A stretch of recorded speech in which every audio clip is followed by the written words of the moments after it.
Kailangan yan maging, may sagot si Brother, Greg, para maging makabuluhan ang storya, kailangan yan maging mensahe. Okay? A story is just a story, pero if it will be a message, it will be have a different meaning. Amen po? Amen. The problem with this holiday, no? Alam nyo, kumikilos talaga yung kaaway. The story of Christmas, sabi natin, ang challenge natin, ang utos natin is to have it maging mensahe, to pass it on. Kaya lang alam niyo po, sina-challenge yung mensahe ng panahon ngayon. Ng capitalization, ng mga gustong kumita, ng lahat yan. Alam niyo paano niyo malalaman? Sipin nyo, nandito kayo, tapos iniisip nyo yung Noche Buena.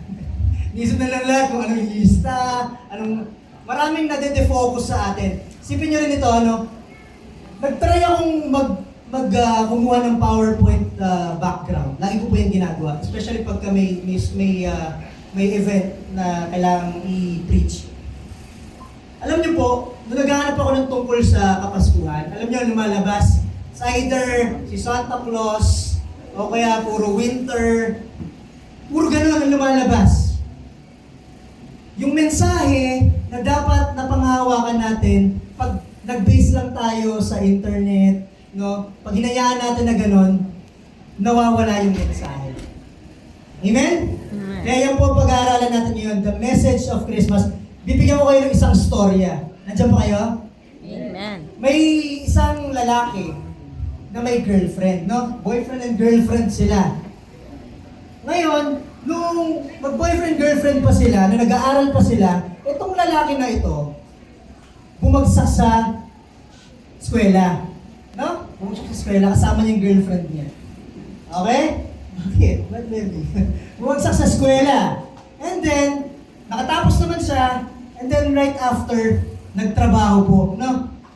Kaso nung nagtrabaho siya, natanggal siya sa trabaho. Kasama niya pa rin yung dati niyang girlfriend na asawa niya na. Natanggal siya sa trabaho. Kasama niya pa rin yung babaeng yun. Nung natanggal siya sa trabaho, na-bankrupt sila. Nung na-bankrupt sila, kasama niya pa rin yung asawa niya na yun sa tabi niya. Later on, na-diagnose siya na may sakit siya, yung lalaki. Medyo terminal yung sakit. Kasama niya pa rin yung babae sa tabi niya, yung asawa niya. Matanda na sila. Tapos, sabi ng lalaki sa babae, alam ko na ang message. Alam ko na ang mensahe. Alam mo bang ibig sabihin nito? Anong ibig sabihin nun? Ano sinabi niya? Alam mo sabi ng lalaki, ano yun? Ano sabi ng babae? Ano yun? Asawa ko. Ano tingin niyo? Sabi ng lalaki, ikaw ata ang malas sa buhay ko. Di ba? Bakit example lang yun, ha? It's just an example of a mensahe na pag hindi nabibigay ng maayos. Actually, the message there is, yung babae kasama niya all throughout his life. Di ba? Yun yung message. But the message is kapag hindi maayos na natatanggap, okay, maaari itong makasama. Amen? Okay. And the message of Christmas, sabi ko kanina, marami po yan na point of view. But now, we will look on a point of view o sa focus o sa mga mata ng mga shepherds. Which I hope and pray na makakarelate tayo. Amen? Okay? Pero right now, we'll be focusing on the point of view of the shepherds. Okay?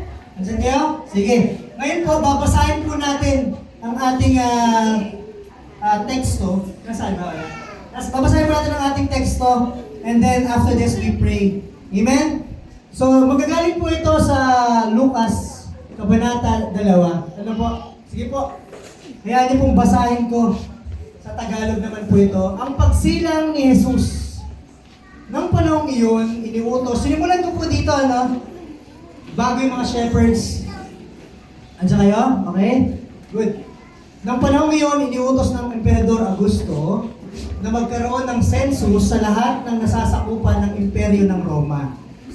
Ang unang census na ito ay ginawa noong si Cirenio, ang gobernador ng Syria. Kaya, umuwi ang mga tao sa sarili nilang bayan upang magpatala. Next. Mula sa Nazareth, isang lungsod sa Galilea, si Jose ay pumunta sa Judea, sa Bethlehem. Naku po, later, makikita po natin ang kahalagahan ng lugar na yan. Sa Bethlehem, na bayang sinilangan ni Haring David. Sapagkat siya'y mula sa angkan ni David. Kasama rin niyang umuwi upang magpatala si Maria na kanyang magiging asawa na noon ay nagdadalang tao. Kasama rin niyang umuwi. Ayan na yan. 6. Habang sila'y nasa Bethlehem, sumapit ang oras ng panganganak ni Maria, isinilang niya ang kanyang panganay na isang lalaki.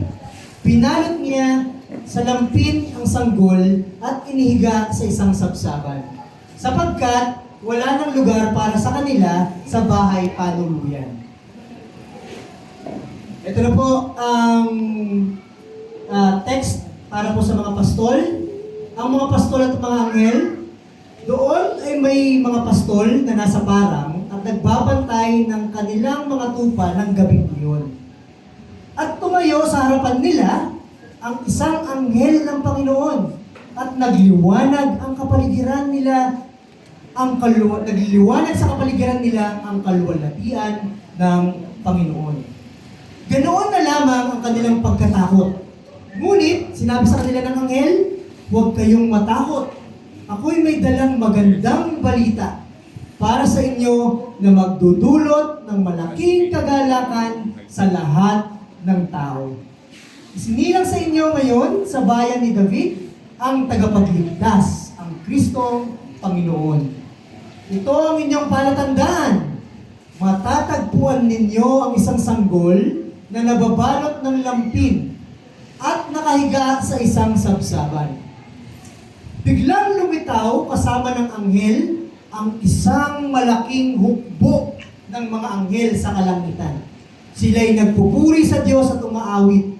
Papuri sa Diyos sa kaitaasan at sa lupa ay kapayapaan sa mga taong kinalulugdan niya. Continue. Nang makaalis na ang mga anghel, pabalik sa langit, ang mga pastol ay nag-usap-usap.